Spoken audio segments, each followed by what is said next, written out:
This TikToker is now handing out booze and 18-inch machetes to homeless people for views on TikTok. I guess we now live in a timeline where arming vulnerable people for social media clout is now content. One of these? Yeah, man. There you go. You're welcome. There you go. Yeah. You're welcome. Yeah, this is definitely a new one. I didn't expect this. Also, did I hear her say, "Can I get one more?" Can I get one more? Imagine this is your neighborhood and you see this video on your feed. Or even worse, you're a social worker that helps this street out and you see this video. Oh boy. This truly is just a fascinating use of free will. So this TikToker, he goes by POV Wolfie, and his claim to fame here is that he's been handing out machetes and booze to homeless people. And I swear, every time I think influencer culture has reached the bottom of the barrel, someone whips out a shovel and just starts digging. Because there is so much that's wrong with this, but to point out the obvious, he could have easily spent this money on food for these people, or anything but something that they could use to harm each other with. Come on, dude. This guy has spent the last few weeks building an audience by traveling from city to city with a trunk full of 18-inch machetes. Again, what a fascinating use of free will. Like, what is going on now? But this dude has essentially just been handing out machetes to homeless people like he's Oprah giving away cars. You get a car, except, you know, it's just a machete. But what's also wild is the homeless people take them with a concerning amount of happiness. Like, and obviously it doesn't stop with machetes. He's also handing out alcohol and captioning it, keeping the homeless on the street. So obviously he knows that he's helping a really messed up cycle here. There you go. It's so cold too. Yeah, I got you. Here you go. I got you. I got you, brother. There you go. There you go. You're welcome. What is interesting about this, though, is at least he's being straightforward about what he's doing, because you have a whole bunch of other, you know, clout-chasing TikTokers who, like, fake help the homeless, but they don't actually help them. Here, he's at least being upfront about exploiting the homeless for views. But this TikToker here insisted that he bought the blades in bulk for less than $5 each from Harbor Freight. Okay, nothing ever good starts with, "I bought 30 machetes for under $5 a piece." That just sounds like a disaster waiting to happen. But this guy has now done this in Austin, New Orleans, and Little Rock. He claims that he's traveling around the country, handing out blades and alcohol before moving to the next city. Almost like he's afraid that someone might actually connect the dots and ask why the homeless people are suddenly armed in that city after he's been there making TikTok content. He told reporters that for his safety, he actually films one city, bulk records, then moves on to the next location. So hearing him say that kind of raises a very obvious question. Like, if you have to flee the area after filming your video, something might be off. Maybe that in itself could be a warning sign. But hey, what do I know? But there's definitely things he needs to be worried about here, like legal responsibility and personal safety. Like, if one of those machetes ends up being used in an incident, the blame might not just fall on the person that swung the machete. People will know who exactly handed it out to him, because if this hypothetical perpetrator was shown giving the machete to him on a viral TikTok video, and then, you know, just a few days later, that person uses that same machete on another person, that's not gonna look good. So obviously, in a situation like that, backlash wouldn't just come from the comments section or news headlines. There's a real possibility that someone affected might look at him as the root of the cause and decide to take revenge the same way he handed out the problem. Either, you know, physically or legally. Because he's definitely not helping himself if someone decides to sue him, because he's very upfront that he doesn't care what happens and he's just doing this for views. So either way though, if he's worried enough to drive to a whole new city after filming, he should probably be a little bit more worried about what happens to the people he's leaving behind. And he's posting a lot of this content recently, because on TikTok, it looks like the first video of this series came out on October, on the 26th, it looks like. So on the 26th of October, he posted this first video where he was handing out cigars to homeless people. And obviously, this is not a problem. So steak. Oh, I got some cigarettes. You want cigars? There you go. There's a handful. Yes, sir. There you go, bro. Thank you, guys. Thank you. Yeah, I mean, passing out cigars to adults who want them, that's not an issue. But that's the first episode of the Keeping the Homeless in the Streets series. Since then, he's posted over 60 times and counting. So it's safe to say he's doing a truly cursed holiday season run. Also, what a diabolical name of your series. Let's feed the homeless. Today I'm going to be making something special for people in need. Because of the government shutdown being in effect, there are a lot of struggling people out here. Everyone deserves a good meal, and I'm very grateful to be able to use my privilege to give back however I can.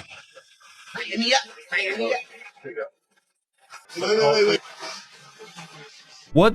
Dude. I mean, I almost hate covering this because it's so obvious he's doing this to go viral. And I say that because, you know, before he was posting all this keeping the homeless stuff, he was posting cringe prank content that you would see, honestly, from the likes of like Johnny Somali, but in a TikTok format and not in a live stream format. You know, the kind of content where you just purposely try to make things as awkward as possible and you just indirectly harass some random store employee or a random person on the street for honestly zero reward. All right, my man. Got the goods today. Goods, man. It's not over yet. What are these things? I've never seen. These are magnums, bro. That's for the fun. You're invited. Oh, wow. Yeah. Oh, damn. Yeah. See if I can stick it in here. Oh, gosh. Good practice for you, all right? Like, come on, this isn't even original. It's hard to watch, and it's extremely overplayed. And before that, he was posting gaming videos. So he went from gaming clips to in-store harassing people to now giving homeless people weapons reviews. What a crazy creator arc. That is actually one of the wilder creator arcs I've seen in a while. It's hard to argue that it's not evil to give homeless people weapons. That's just a bad idea. And obviously, all the comments are like, okay, what happens if someone hurts someone with the machete that he gave them? That is a very fair question. And the fact that we even need to ask a question like that really tells you a lot about where content culture has landed us in 2025. I've seen a whole bunch of people speculating there's actually been a rise in incidents in the cities that he's visited, but honestly, I could not find any proof of that. So as of right now, that's just rumors and speculations. Still, even without proof of increased crime, giving out weapons and alcohol raises the potential for something to really go wrong. It's not like you need a study to understand that putting blades into unstable situations can cause a bad result. And when he was asked on why he was handing out alcohol, he literally just gave the answer that perfectly sums up the influencer brain. He said, honestly, I don't really care, bro. It's good for clicks and views. Gotta do what we have to do so we can eat. That is one of the more short-sighted statements I've heard in a while. There is no way there's longevity in this. He might as well have just said, gotta do what I gotta do so I can get banned. Because at the end of the day, it's hard to see this content thrive long-term. And obviously, if you're gonna make money online, at least as a content creator, a cornerstone of that would be by advertisers. And I don't know how many advertisers are going to want to step up and be on that. Except for, I guess, you know, gambling, because he is promoting gambling in these videos. Actually, that just answers it all. It's all funded by gambling. Again, I love 2025. But by the way, his response was diabolical. He essentially just said the quiet part out loud, very loudly, which again, will not help him if he ever gets sued by anyone. Also, a retired NYP sergeant reacted to the situation and said that sounds like a cocktail for disaster. Alcohol and machetes, could we get any dumber? And the whole question of can we get any dumber? Well, I've been asking that question basically for the entire time I've operated this channel. So yes, it keeps getting dumber. And yes, the content keeps getting worse. So I guess we just kind of all have to buckle up and see what happens next. By the way, the TikToker also said that he intends to expand this project. He wants to take to Las Vegas, Skid Row in Los Angeles, and eventually to New York City in January. He also said he plans to hand out mini bottles of Fireball along with more blades. So at some point, someone needs to ask the question, what's the ideal long-term outcome? What's the goal? Is the goal to just make the streets worse? Or is it just to rack up enough views for the next gambling brand deal, I guess?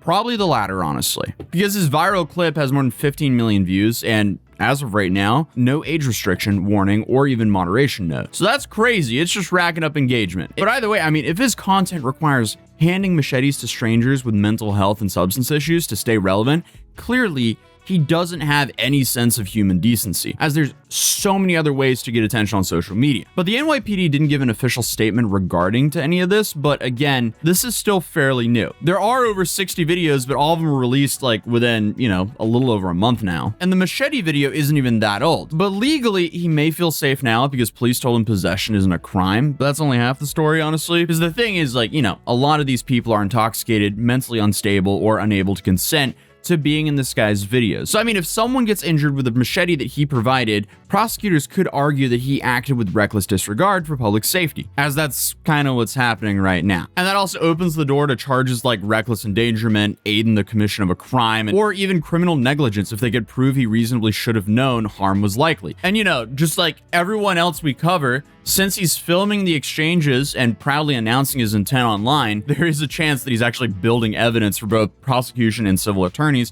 without even them having to work hard. So even if no criminal charges stick, the civil side is a landmine waiting to go off. I mean, if someone is assaulted or seriously hurt with one of those blades, families could sue him for wrongful death or personal injury, claiming that he directly contributed to the danger. Just saying, like, the fact that he admitted publicly that he does this for the views, that could be seen as motive. Essentially, you know, profit gained at the expense of public safety. So my understanding is a judge wouldn't really need to prove he intended harm, only that his actions led to it. Essentially, one lawsuit could wipe out whatever revenue he's earned from the stunt, and multiple suits could absolutely ruin him. And speaking of, it seems like this machete giveaway career is already kind of over, or at least halted temporarily, because I wanted to look at one last video before I ended the video, and I realized that it's gone. And at first I thought his entire account was nuked, but it seems like he just wiped like all 60 of those videos. Gee, I wonder why. As of right now, his TikTok is still up, so I guess we'll have to see where this leads. Hopefully nobody gets hurt, but is that likely? Sadly, I don't think so. Either way, feel free to subscribe if you're new here, drop a like if you enjoyed this video, and I'll see you guys in the next one. Also, I'm home from traveling. We're so back.